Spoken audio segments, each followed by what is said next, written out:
Untuk kalian yang ngerasa diri kalian perfeksionis, aku punya cerita buat kalian. Pada tahun 2007, Apple menghadapi tekanan besar untuk merilis iPhone pertama mereka. Steve Jobs, yang terkenal dengan orang yang perfeksionis, membuat sebuah keputusan penting untuk merilis iPhone pertama, meskipun jauh dari kata sempurna.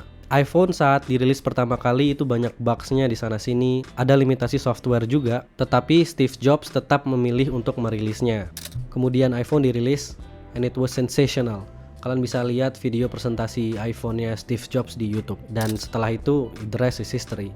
Dulu, sampai sekarang, aku pun struggling dengan yang namanya perfectionism. Mau make sure semuanya sempurna, semuanya detail, semuanya bagus, semuanya nggak ada cacat. In some degree itu bagus karena itu adalah sinyal.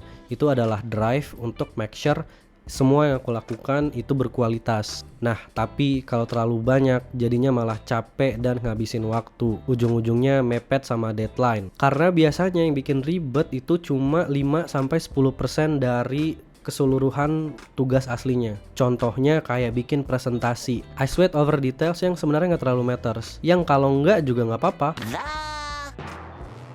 Jadinya bikin lama, ngabisin waktu, bikin capek. Karena menurut aku harga yang harus dibayar untuk perfectionism adalah energi dan waktu. Ya kalau kamu punya banyak energi dan punya banyak waktu nggak masalah. Tapi kan nggak, karena energi yang kita punya terbatas, waktu yang kita punya juga terbatas. Pasti akan capek, pasti ada burnout dan harus ada deadline yang dipenuhi. Ya sayangnya kita nggak punya privilege, energi atau waktu. Terus harus gimana? The pursuit of perfection is a major form of procrastination.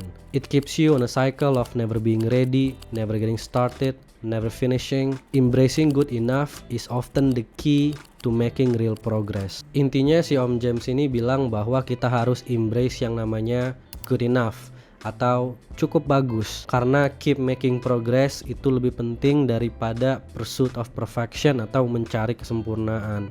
Yang aku sadari juga bahwa akar dari perfectionism ini adalah karena kita takut salah atau takut dijudge. Sementara kesalahan adalah sumber dari kita bisa improve, kita bisa making progress, dan belum tentu juga kita salah. Dan kalaupun salah, ya udah, karena pasti selalu ada kesalahan yang bisa ditolerir untuk jadi room for improvement. Kecuali kalau kamu pilot atau kalau kamu pemadam kebakaran, pekerjaan-pekerjaan yang room for errornya memang kecil. Jadi kalau kita balik ke ceritanya Steve Jobs tadi, Steve Jobs sadar bahwa kelemahan-kelemahan iPhone itu bisa diimprove lewat software updates. Makanya iOS selalu ngeluarin software updates. Kalau nunggu perfect mungkin ya baru 2050 mungkin dirilis tuh iPhone. Jadi intinya untuk kita orang-orang yang merasa diri kita perfectionist, daripada capek dan ngabisin waktu dan energi, good enough adalah yang kita cari untuk memulai sesuatu ataupun untuk menyelesaikan sesuatu. Balik lagi kata Om James, good enough adalah key of making real progress. Coba ceritain di kolom komentar hal apa yang kamu susah selesaiin karena perfectionist. Semoga video ini membantu. Bye.